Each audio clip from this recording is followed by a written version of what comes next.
नमस्कार दोस्तों, मैं हूं मनीष कुमार और आप देख रहे हैं स्टोरीज बाय सागु।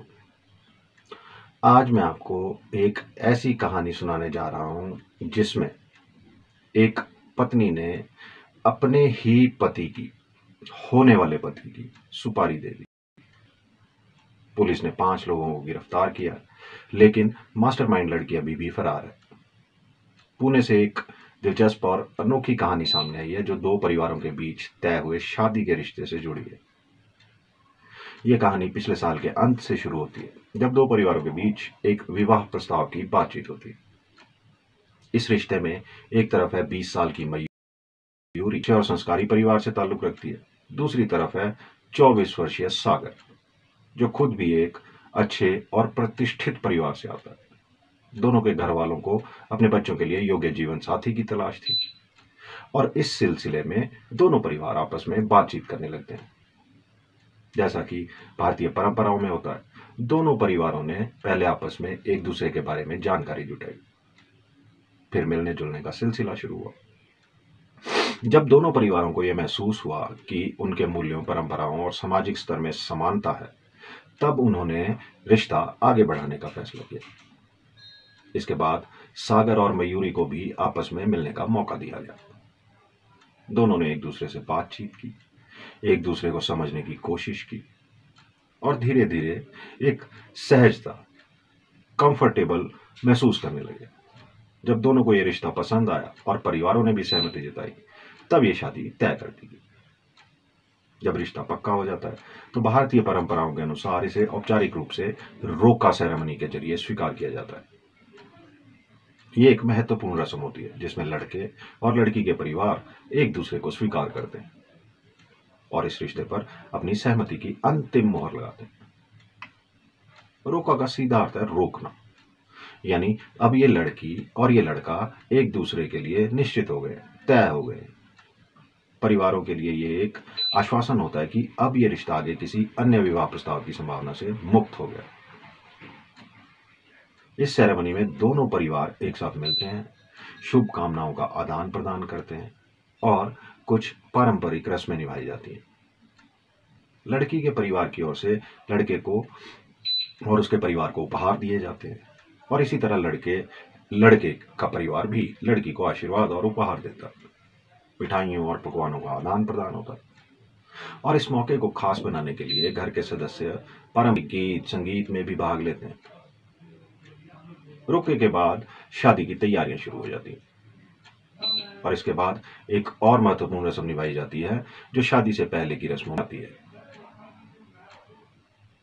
ये रस्म कौन सी होती है? ये परिवार की परंपराओं और रीति रिवाजों पर निर्भर करता है। कुछ जगह पर सगाई यानी एंगेजमेंट की रस्म की जाती है, जिसमें अंगूठियों का आदान प्रदान होता है। कुछ परिवारों में तिलक या कंगन रस्म होती है, जिसे दूल्हे के परिवार को विशेष रूप से सम्मान दिया जाता है। इस तरह शादी की रस्मों का यह सफर शुरू हो जाता है। शादी की रस्मों और तैयारियों के बीच आजकल प्री वेडिंग शूट का भी खास महत्व होता है। इसे शादी से पहले की खूबसूरत यादों को संजोने के लिए किया जाता है। मयूरी और सागर के परिवारों ने भी इस परंपरा को अपनाने का फैसला किया। इसके लिए एक खूबसूरत जगह चुनी गई, हरियाली से घिरी एक झील के किनारे, जहां सूरज की सुनहरी रोशनी पानी में चमक रही थी। मयूरी ने लाल रंग का खूबसूरत गाउन पहना और सागर क्लासिक ब्लैक सूट में नजर आया। दोनों ने रोमांटिक पोज दिए, कभी हाथ पकड़कर झील के किनारे टहलते हुए, कभी एक दूसरे की आंखों में खोए हुए। फोटोग्राफर ने हर खास लम्हे को कैमरे में कैद किया। वीडियो शूट भी हुआ, जिसमें दोनों ने साथ में कुछ डांस स्टेप्स किए, फूलों से सजे रास्ते पर चलते हुए हंसी मजाक किया और अपने रिश्ते की खूबसूरती को कैमरे में उतारा। इस शूट का हर पल बेहद खास था, क्योंकि इसमें उनके रिश्ते की गहराई और प्यार झलक रहा था। प्री वेडिंग शूट के बाद सगाई की रस्म हुई, जो बड़े ही धूमधाम से मनाई गई। यह कार्यक्रम एक शानदार हॉल में आयोजित किया गया, जिसे रोशनी, फूलों और सजावट से सजाया गया था। मेहमानों का स्वागत मिठाइयों और शरबत से किया गया। सगाई के दौरान मयूरी और सागर ने एक दूसरे को अंगूठी पहनाई। जब सागर ने मयूरी की अंगुली में अंगूठी डाली तो पूरा हॉल तालियों से गूंज उठा। दोनों परिवारों ने एक दूसरे को उपहार दिए और इस खुशी के मौके पर खूब नाच गाना हुआ। एक डीजे बुक किया गया था जिस पर रिश्तेदारों और दोस्तों ने जमकर डांस किया। शानदार दावत का आयोजन किया गया जिसमें तरह तरह के व्यंजन परोसे गए। पनीर टिक्का, चाट, मटन बिरयानी, गुलाब जामुन और कई स्वादिष्ट पकवानों ने मेहमानों का दिल जीत लिया। सगाई के बाद अब सबसे बड़ा और महत्वपूर्ण दिन यानी शादी की तारीख तय करनी थी। दोनों परिवारों ने ज्योतिषी गणना के करवाई और 12 मार्च को सबसे शुभ दिन चुना गया। ये तारीख तय होते ही शादी की तैयारियां तेज हो गई। मयूरी के घर में शादी की तैयारियों का उत्साह देखने लायक था। उसकी माँ और बहनें शादी के लिए गहनों और कपड़ों की खरीदारी में व्यस्त थी। शादी के लिए एक भारी लहंगा तैयार करवाया गया जिसकी कढ़ाई पर महीनों से काम चल रहा था। सागर की तरफ भी तैयारियां जोरों पर थी। उसकी बारात को खास बनाने के लिए घोड़ी, बैंड बाजा और ढोल नगाड़े बुक किए गए। उसके दोस्तों ने पहले शादी के लिए खास डांस परफॉर्मेंस तैयार कर ली थी। शादी की तारीख जैसे जैसे नजदीक आ रही थी वैसे वैसे मयूरी और सागर के बीच का रिश्ता और भी गहरा होता जा रहा था। दोनों एक दूसरे को पहले से जानते थे, लेकिन शादी के बाद की नई जिंदगी को लेकर उनके मन में अलग ही उत्साह था। 27 फरवरी यानी शादी से करीब 13-14 दिन पहले की बात है। उस दिन दोपहर के करीब सागर अपने रोजमर्रा के कामों में व्यस्त था कि अचानक उसके फोन की घंटी बजी। उसने फोन उठाया तो दूसरी तरफ मयूरी थी जो बेहद खुश और बड़ी एक्साइटेड लग रही थी। मयूरी ने चहकते हुए कहा, सागर, मेरा मन कर रहा है कि तुम्हारे साथ फिल्म देखने जाऊं। तुम आ सकते हो? मुझे पिक्चर दिखाओगे? अब अपनी होने वाली दुल्हन की ये मासूम सी फरमाइश सागर कैसे टाल सकता था। शादी में अब सिर्फ 10-12 दिन ही बचे थे और दोनों इस समय को खास बनाना चाहते थे। सागर को भी ये सुनकर बहुत खुशी हुई कि मयूरी ने खुद से उसे बुलाया। उसने तुरंत हामी भरते हुए कहा, हाँ बिल्कुल, तुम तैयार रहो, मैं थोड़ी देर में तुम्हें लेने आ रहा हूं। मयूरी ये सुनते ही जल्दी से तैयार होने लगी। उसने एक खूबसूरत सलवार कुर्ता पहना, हल्का मेकअप किया और खुद को आईने में देखकर मुस्कुरा दी। आखिर ये शादी से पहले की उनकी पहली डेट जैसी थी। उधर सागर भी तैयार होकर अपनी बाइक से मयूरी के घर की तरफ निकल पड़ा। करीब आधे घंटे बाद सागर मयूरी के घर के बाहर पहुंचा और उसे कॉल किया। मयूरी बाहर आई, उसके चेहरे पर खुशी झलक रही थी। वो बाइक में बैठी और दोनों थिएटर की तरफ निकल पड़े। सागर और मयूरी ने एक नया रोमांटिक फिल्म देखने का प्लान बनाया। उन्होंने दोपहर का शो प्लान किया क्योंकि उस समय भीड़ कम होती है और वो आराम से फिल्म का मजा ले सकते थे। थिएटर में पहुंचकर सागर ने टिकट खरीदी और दोनों अपनी सीट पर बैठ गए। फिल्म शुरू होते ही मयूरी बड़े ध्यान से स्क्रीन पर देखने लगी, लेकिन बीच बीच में वो सागर की ओर देखकर मुस्कुरा देती। सागर भी खुश था कि वे शादी से पहले कुछ खूबसूरत यादें बना रहे थे। फिल्म के दौरान मयूरी ने सागर से पॉपकॉर्न मांगा और वो उसे खिलाने लगी। ये एक प्यारा सा लम्हा था जिससे दोनों के बीच का प्यार और भी गहरा महसूस हो रहा था। कभी कभी मयूरी सागर से हल्की फुल्की बातें करती, कभी किसी रोमांटिक सीन पर हंस देती। सागर के लिए यह दिन बहुत खास था क्योंकि उसकी मंगेतर ने खुद उसे इस डेट पर बुलाया था। फिल्म खत्म होने के बाद दोनों थिएटर से बाहर निकले। अब शाम हो चुकी थी और हल्की ठंडी हवा चल रही थी। मयूरी ने कहा, चलो कुछ देर के लिए कहीं बैठते हैं, फिर घर चलते हैं। दोनों पास के कैफे में चले गए जहां उन्होंने कॉफी ऑर्डर की। वहां बैठकर उन्होंने शादी की तैयारियों के बारे में बात की, किस तरह के कपड़े पहनने हैं, मेहमानों की लिस्ट, हनीमून प्लान और शादी के बाद की जिंदगी के बारे में सपने बुने। मयूरी ने अपनी शादी के जोड़े के बारे में बताया और सागर ने कहा कि वो भी अपनी शेरवानी को लेकर काफी एक्साइटेड है। थोड़ी देर बाद सागर ने मयूरी को उसके घर छोड़ने का समय तय किया। उसने बाइक स्टार्ट की और दोनों वापस मयूरी के घर की ओर निकल पड़े। रास्ते में मयूरी ने एक मजाक करते हुए कहा, देखो, शादी के बाद अगर मैं हर हफ्ते फिल्म देखने की फरमाइश करने लगी तो तैयार रहना। सागर हंस पड़ा और बोला, मैं तो हमेशा तैयार हूं, बस तुम साथ रहना। कुछ ही देर में वो मयूरी के घर पहुंच गए। सागर ने बाइक रोकी और मयूरी उतरकर दरवाजे की ओर बढ़ चली। वो मुड़ी, मुस्कुराई और हल्के से हाथ हिलाया। थैंक यू सागर, आज बहुत मजा आया। सागर ने भी मुस्कुराते हुए कहा, मुझे भी। अब जल्दी से 12 मार्च आ जाए, बस यही दुआ कर रहा हूँ। मयूरी हंसते हुए घर के अंदर चली गई और सागर वहां से चला गया। उस दिन सागर बाइक पर आया था ताकि वो और मयूरी एक बॉयफ्रेंड गर्लफ्रेंड की तरह घूम सके, थोड़ा वक्त साथ बिता सके। अब जब वो उसे घर छोड़ चुका था तो वो खुद भी अपने घर की ओर लौटने लगा। तब तक शाम के 7 साढ़े 7 बज चुके थे और चारों तरफ अंधेरा छा गया था। सड़कें सुनसान होने लगी थी, हल्की हल्की ठंडक महसूस हो रही थी और स्ट्रीट लाइट की मध्यम रोशनी में सड़कें रहस्यमय सी लग रही थी। सागर तेज रफ्तार में बाइक चलाते हुए अपने घर की ओर बढ़ रहा था, लेकिन जैसे ही वो एक सुनसान सड़क के मोड़ पर पहुंचा, अचानक एक काले रंग की कार उसकी बाइक के ठीक सामने आकर रुक गई। अचानक रास्ता रोक लिया गया। सागर ने तुरंत ब्रेक लगाया। उसकी बाइक एक झटके में रुक गई। उसके मन में अजीब सा शक हुआ, लेकिन इससे पहले कि वो कुछ समझ पाता, कार का दरवाजा खुला और उसमें से 4 लोग तेजी से बाहर निकले। क्या हुआ भाई, क्या दिक्कत है? सागर ने घबराते हुए पूछा, लेकिन जवाब देने के बजाय उन चारों ने अचानक उस पर हमला कर दिया। चारों लोगों ने हाथों में लाठियां पकड़ी हुई थी। बिना कोई सवाल जवाब किए उन्होंने सीधे डंडों से सागर को मारना शुरू कर दिया। पहला वार उसके पीठ पर पड़ा, जिसे वो तड़प उठा। सागर ने खुद को बचाने की कोशिश की, लेकिन तभी दूसरा वार उसकी बांह पर किया गया। वो दर्द से जमीन पर गिर गया। अरे ये क्या कर रहे हो, कौन हो तुम लोग? सागर चीख कर बोला, लेकिन उसके सवालों का जवाब सिर्फ डंडों की मार से दिया जा रहा था। हमलावरों में से एक आदमी ने गुस्से में कहा, इसके पैर पर ज्यादा मारो, पैर तोड़ दो, ताकि अपनी शादी में आने लायक ही न रहे।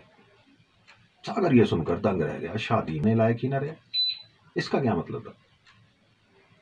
यह हमला सिर्फ उसे चोट पहुंचाने के लिए नहीं, बल्कि उसकी शादी तोड़ने के लिए किया जा रहा था।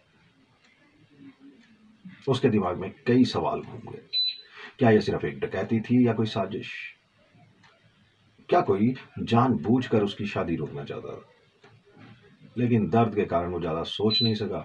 हमलावरों ने सागर को तब तक पीटा जब तक कि वो बेहोश नहीं हो गया। आखिरी चीज जो उसने सुनी वो वही खौफनाक लाइन थी कि इसके हाथ पैर तोड़ दो, इसे शादी में जाने लायक ना छोड़ो। इसके बाद हमलावर कार में बैठकर वहां से फरार हो गए और सागर वहीं सड़क पर लहूलुहान पड़ा रहा। कुछ देर बाद सड़क से गुजर रहे कुछ लोगों ने सागर को देखा। उसके शरीर पर गहरी चोटों के निशान थे। उसका चेहरा खून से लथपथ था और कपड़े मिट्टी और धूल से सने हुए थे। लोगों ने तुरंत एम्बुलेंस को फोन किया और उसे अस्पताल पहुंचाया। अस्पताल में डॉक्टरों ने उसका इलाज किया। उसे कई गंभीर चोटें आई थी। पीठ, हाथ और पैर पर गहरे घाव थे। सिर पर भी सूजन थी। डॉक्टरों ने कहा कि अगर हमला कुछ और देर तक जारी रहता तो उसके पैर की हड्डी टूट भी सकती थी। जब सागर को होश आया तो उसने अस्पताल से ही पुलिस को फोन किया और शिकायत दर्ज कराई। उसने पुलिस को बताया कि 4 अज्ञात लोगों ने उसकी गाड़ी का रास्ता रोककर उसे बुरी तरह से पीटा। उसने वो खौफनाक लाइन भी पुलिस को बताई, इसके पैर तोड़ दो, इसे शादी में आने लायक ना छोड़ो। पुलिस ने इस हमले को गंभीरता से लिया और रिपोर्ट दर्ज कर ली। लेकिन सवाल यह था, आखिर किसने सागर पर हमला करवाया और क्यों? अस्पताल में कुछ दिन इलाज करवाने के बाद डॉक्टरों ने सागर को डिस्चार्ज कर दिया। हॉस्पिटल से डिस्चार्ज होने के बाद सागर अब शारीरिक रूप से तो ठीक हो रहा था, लेकिन उसके मन में डर और चिंता बनी हुई थी। आखिरकार उसके साथ जो हुआ था वो कोई सामान्य लूटपाट या झगड़ा तो नहीं था। ये एक सोची समझी साजिश थी। जैसे ही वो अपने घर लौटा, पुलिस ने भी अपनी जांच तेज कर दी। उन्होंने सागर की शिकायत को गंभीरता से लिया और तुरंत पूछताछ शुरू की। अगले दिन पुलिस अधिकारी सागर के घर पहुंचे और उससे सीधे सवाल किए, सागर, क्या तुम किसी को पहचानते हो? क्या हमलावरों में से कोई जाना पहचाना लगा? सागर ने सिर हिलाते हुए कहा, नहीं सर, सब कुछ बहुत जल्दी हुआ। अंधेरा था, मैंने किसी का चेहरा साफ साफ नहीं देखा। पुलिस ने फिर पूछा, तो क्या तुम कार का नंबर नोट कर पाए? सागर ने अफसोस के साथ जवाब दिया, नहीं सर, सब कुछ अचानक हुआ। मैं कार के नंबर पर ध्यान नहीं दे सका, लेकिन एक चीज मैं साफ साफ याद है। जब वे मुझे मार रहे थे तब मैंने उनमें से एक को ये कहते हुए सुना था, इसके पैर में इतना मारो कि ये अपनी शादी में ना जा सके। ये सुनकर पुलिस अधिकारी सतर्क हो गए। उन्होंने तुरंत सागर से पूछा, मतलब तुम्हारी शादी तय हो चुकी थी? सागर ने जवाब दिया, हाँ सर, मेरी शादी 12 मार्च को फिक्स थी, मयूरी नाम की लड़की से। अब पुलिस के पास एक मजबूत सुराग था। हमला सिर्फ एक नॉर्मल वारदात नहीं थी, वो किसी के इरादे से किया गया था और सीधा संबंध सागर की शादी से था। पुलिस अधिकारियों ने तुरंत इस कड़ी को जोड़ना शुरू कर दिया। आखिर कौन नहीं चाहता था कि सागर शादी करे?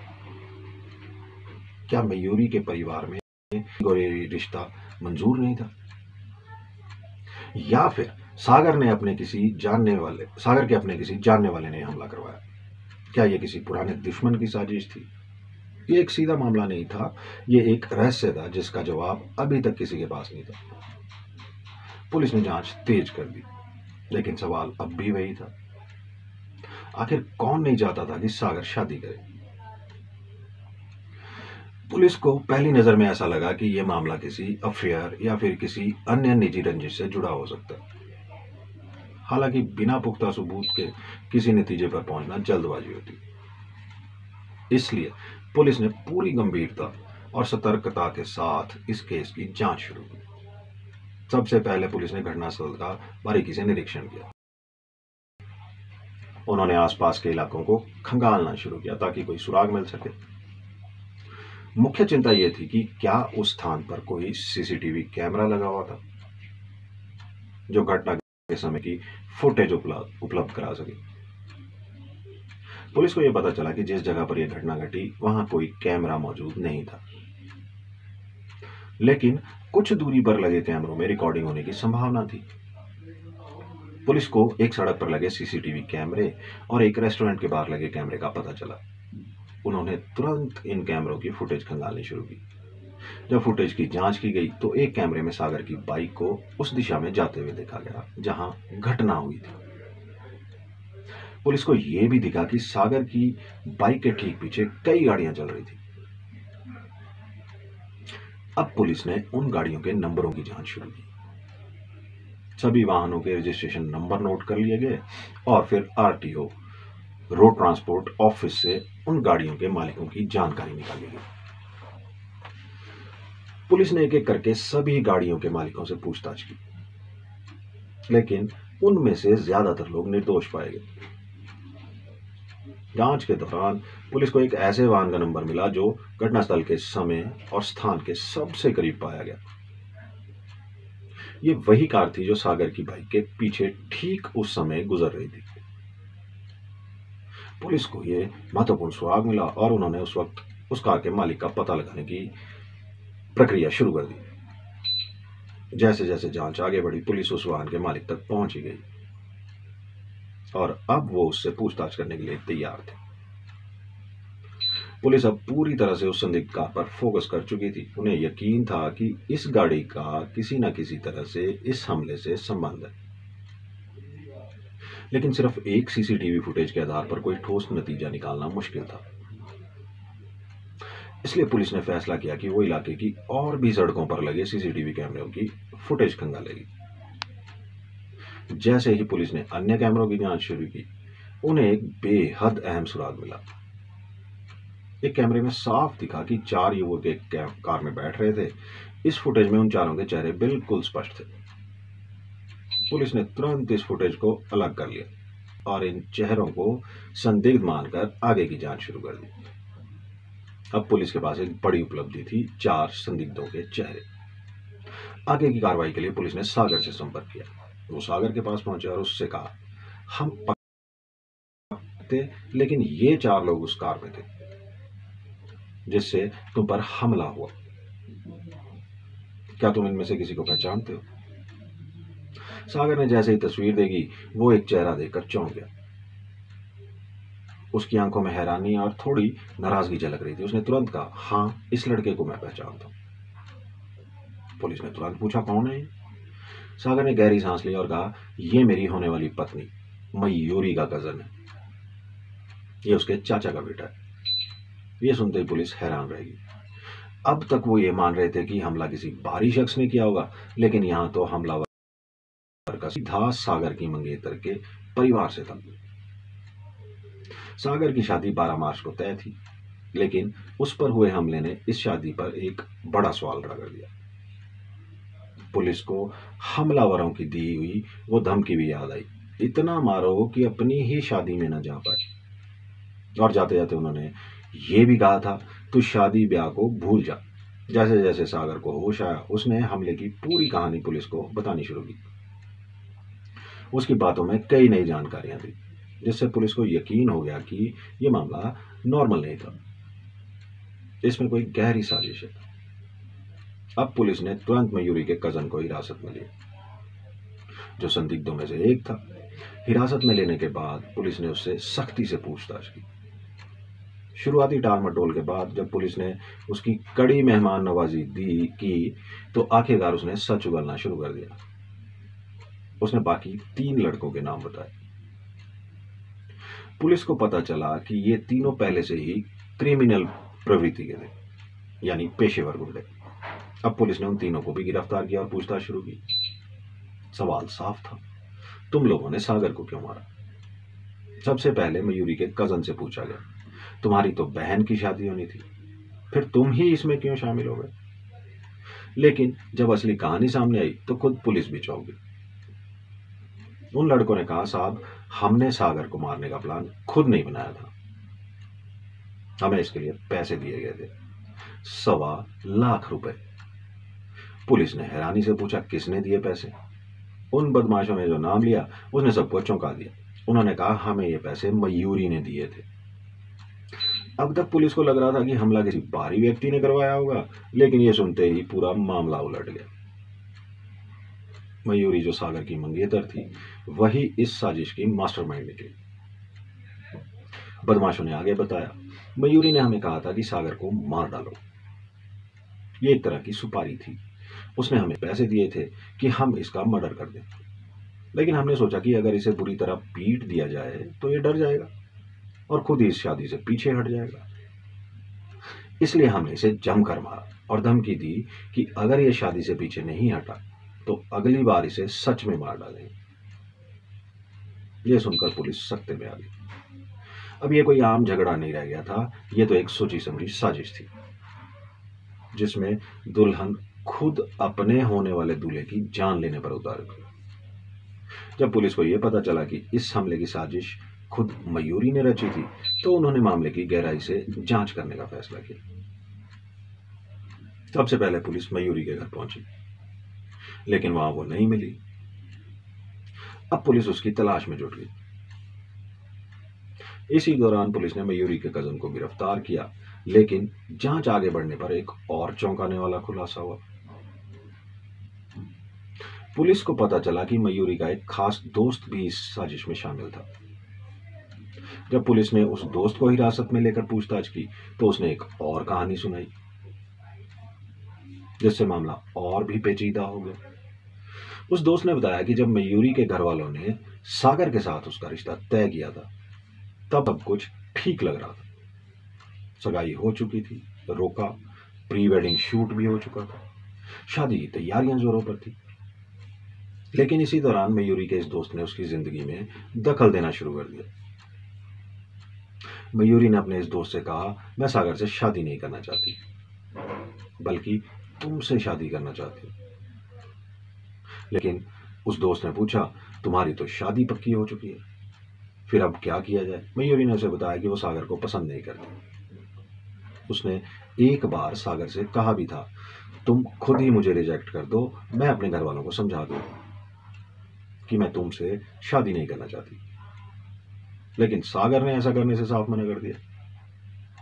उसने कहा, नहीं, मैं शादी से मना नहीं करूंगा, शादी तय हो चुकी है और मैं तुमसे ही शादी करना चाहता हूँ। ये जवाब सुनकर मयूरी बेहद नाराज हो गई। अब उसे लगने लगा कि सागर से छुटकारा पाना आसान नहीं होगा। मयूरी ने अपने दोस्त से कहा, अब रिश्ता तोड़ना आसान नहीं है। रोका हो चुका है, एंगेजमेंट हो चुकी है, प्री वेडिंग शूट भी करवा लिया है, शादी की तारीख 12 मार्च तय हो चुकी है और कार्ड भी छप चुके हैं। अब इस रिश्ते से निकलना नामुमकिन लग रहा। जब कोई रास्ता नजर नहीं आया तो मयूरी ने अपने दोस्त से कहा, अब एक ही रास्ता बचा है। हम सागर को रास्ते से ही हटा देते हैं, उसके लिए सुपारी दे देते हैं। ये सुनकर पुलिस भी चौंक गई। शादी से बचने के लिए मयूरी ने अपने मंगेतर को ही मरवाने की साजिश रच दी थी। मयूरी के मन में अब एक ही ख्याल था, उसका होने वाला दूल्हा सागर मर जाए। उसने अपने मंगेतर की मौत की सुपारी दी और इसके लिए 1.25 लाख रुपए तक खर्च करने को तैयार हो गई। उसे अपनी शादी से इतनी नफरत हो चुकी थी कि उसने अपनी ही सगाई तोड़ने का एक खतरनाक तरीका चुना। लेकिन जिन लड़कों को उसने सुपारी दी थी उनके मन में थोड़ा सा रहम था। वह सोच रहे थे, यार ये तो बस एक शादी की बात है, अगर इसे ये शादी नहीं करनी तो ठीक है, लेकिन किसी को जान लेने की क्या जरूरत कि वो सागर को जान से नहीं मारेंगे, बल्कि उसे इतनी बुरी तरह पीटेंगे कि वो खुद ही डरकर शादी से पीछे हट जाए। उनका सोचना था कि अगर सागर के हाथ पैर तोड़ दिए जाएं, उसे इतना घायल कर दिया जाए कि वो खुद बारात लेकर ना आ सके, तो बिना हत्या किए ही मयूरी का काम हो जाएगा। लेकिन सोचिए, जिस इंसान को सागर का पति बनना था वही उसकी मौत चाहती थी, जबकि जिन लोगों को उसे मारने के लिए पैसे मिले थे उन्हीं के दिल में इतनी हमदर्दी थी कि उन्होंने सोचा कि उसकी जान ना ली जाए। अगर उन लड़कों ने मयूरी की बात पूरी तरह मान ली होती और उसे मारने पर उतारू हो जाते तो शायद सागर आज जिंदा ना होता। लेकिन उनकी दया और थोड़ा सा इंसानियत का भाव था कि उन्होंने उसे बस पीटा, जान नहीं ली। हालांकि उनकी बेरहमी इतनी ज्यादा थी कि सागर मरते मरते बचा। जब यह खौफनाक साजिश दुनिया के सामने आई तो दोनों परिवार, रिश्तेदार, दोस्त, जो भी शादी के बारे में जानते थे, सब हैरान रह गए। किसी को यकीन नहीं हो रहा था कि शादी के बंधन में बंधने वाली लड़की ही अपने होने वाले पति की मौत की योजना बना रही थी।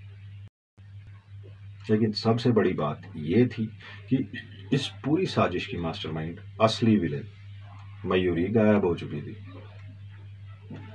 जब ये राज खुला तब तक वो फरार हो चुकी थी। अब पुलिस उसकी तलाश में जुट चुकी थी। ये सिर्फ एक शादी टूटने की कहानी नहीं थी, बल्कि ये एक सुपारी किलिंग का मामला था। ये एक सोची समझी हत्या की साजिश थी, जो अगर पूरी हो जाती तो सागर इस दुनिया में ना होता। ये अटेम्प्ट टू मर्डर का गंभीर केस है, जिसमें कड़ी सजा हो सकती है। मयूरी और उसके साथियों के लिए जेल जाने की पूरी संभावना है। लेकिन अब सवाल यह है कि वो कब पकड़ी जाएगी और कब कानून के शिकंजे में आएगी। शायद मयूरी को अब यह एहसास हो रहा होगा कि एक गलत कदम ने उसकी जिंदगी बर्बाद कर दी। अगर उसे सागर से शादी नहीं करनी थी तो उसमें इतनी हिम्मत होनी चाहिए थी कि वो अपने घर वालों से साफ साफ कह देती। वो कह सकती थी, मुझे ये शादी नहीं करनी, जो करना है कर लो। लेकिन उसने जो रास्ता चुना वो खतरनाक था। सवाल यह है कि सागर का क्या कसूर था? एक इंसान जो शादी के सपने देख रहा था, जिसने अपने परिवार को खुशी देने के लिए सगाई, रोका, प्री वेडिंग शूट सब किया। उसकी सिर्फ एक गलती यह थी कि उसने सच्चे दिल से शादी करनी चाहिए और इसके बदले उसे जान से मारने की सुपारी दे दी। अक्सर लोग जब पकड़े जाते हैं तभी पछताते हैं। उन्हें तब महसूस होता है कि उनका करियर बर्बाद हो गया। अब उनका भविष्य क्या होगा, कौन उनसे शादी करेगा, उनके माता पिता पर क्या बीतेगी। लेकिन तब तक बहुत देर हो चुकी होती। मयूरी के परिवार को देखिए, जो इस दिन का इंतजार कर रहे थे कि उनकी बेटी की शादी होगी, घर में मेहमान आएंगे, खुशियां होंगी। लेकिन उससे पहले यह खौफनाक सच सामने आ गया। क्या वो अब कभी किसी पर भरोसा कर पाएगा? जब भी उसकी शादी की बात चलेगी, क्या उसके मन में ये डर नहीं बैठेगा कि कहीं फिर से कोई साजिश ना हो? एक बार जो दहशत और विश्वासघात दिमाग में बैठ जाता है, उसका असर ताउम्र रहता है। दोस्तों, हर रिश्ता प्यार और विश्वास पर टिका होता है। अगर आपको कोई रिश्ता मंजूर नहीं, तो हिम्मत दिखाइए और सच बोलिए। किसी की जिंदगी बर्बाद करने, उसे मारने या उसकी भावनाओं से खेलने का अधिकार किसी को नहीं है। अगर मयूरी ने अपने माता पिता से खुलकर कह दिया होता कि वो ये शादी नहीं करना चाहती, तो यह हादसा टल सकता था। अगर उन लड़कों ने पैसे के लालच में आकर तरह उसकी बात मान ली होती, तो आज एक निर्दोष की जान जा चुकी होती। इस कहानी से हमें ये सीख मिलती है कि हर इंसान अच्छा या बुरा नहीं होता, लेकिन हमारे फैसले हमें अच्छा या बुरा बना सकते हैं। जो रिश्ते जबरदस्ती निभाए जाते हैं, वह कभी खुशहाल नहीं होते। इसलिए रिश्तों में ईमानदारी और स्पष्टता, क्लैरिटी होनी चाहिए, ना कि धोखा और साजिश। दुआ है कि सागर अपनी जिंदगी में आगे बढ़े और उसे वो सच्चा प्यार मिले जिसका वो हकदार है। और हम सब ये समझें कि किसी की जिंदगी से खेलना, उसे अपनी इच्छाओं की भेंट चढ़ाना सिर्फ एक अपराध नहीं, बल्कि इंसानियत के खिलाफ सबसे बड़ा गुनाह है। इस कहानी के बारे में आपकी क्या राय है, कमेंट में जरूर बताइए। अगर आपको ये कहानी पसंद आई तो लाइक, शेयर और सब्सक्राइब करना ना भूलें। अगली बार फिर मिलेंगे एक नई कहानी के साथ। तब तक के लिए नमस्कार। जिंदगी जिंदाबाद।